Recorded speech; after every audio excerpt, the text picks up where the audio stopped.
হঠাৎ বাতিল air India বিমান, এতে ভবিষ্যৎ অনিশ্চিতের মুখে পড়েছে বহু ছাত্রছাত্রী, বিশেষ করে বিএড পরীক্ষার্থীরা। আবেদন করা হলো মুখ্যমন্ত্রীর কাছে। বিখ্যাত সঙ্গীত শিল্পী শ্রেয়া ঘোষালের অনুষ্ঠানের পাস না পাওয়ায় ক্ষুব্ধ হয়ে পর্যটন দপ্তরের টিকিট কাউন্টার ভেঙে দিল পাস সংগ্রহকারীরা।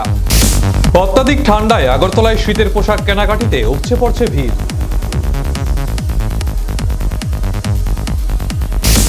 চিন্ময় কৃষ্ণের জামিন মামলার শুনানি এগোনো গেল না, দ্বিতীয় দিনের চেষ্টাতেও ব্যর্থ ঢাকার আইনজীবী।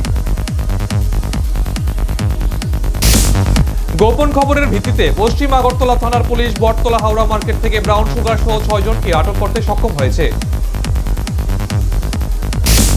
ত্রিপুরার চা উন্নয়ন নিগমের উদ্যোগে প্রথমবারের মতো রাজ্যে অনুষ্ঠিত হল বায়ার সেলার মিট।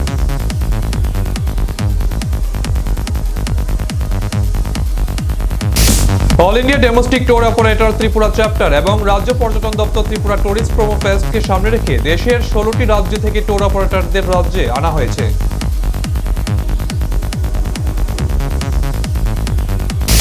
বৃহস্পতিবার মণিপুরের উখরুল জেলায় 110 একর বেআইনি পোস্ত চাষের জমি নষ্ট করেছে প্রশাসন।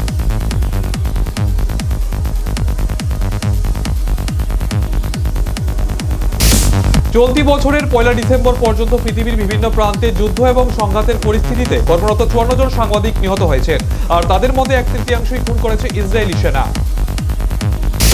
গ্রেপ্তার আল্লু অর্জুন, পদপিষ্ট হয়ে মহিলার মৃত্যুর অভিযোগে তাকে আটক করা হয়েছে বলে খবর।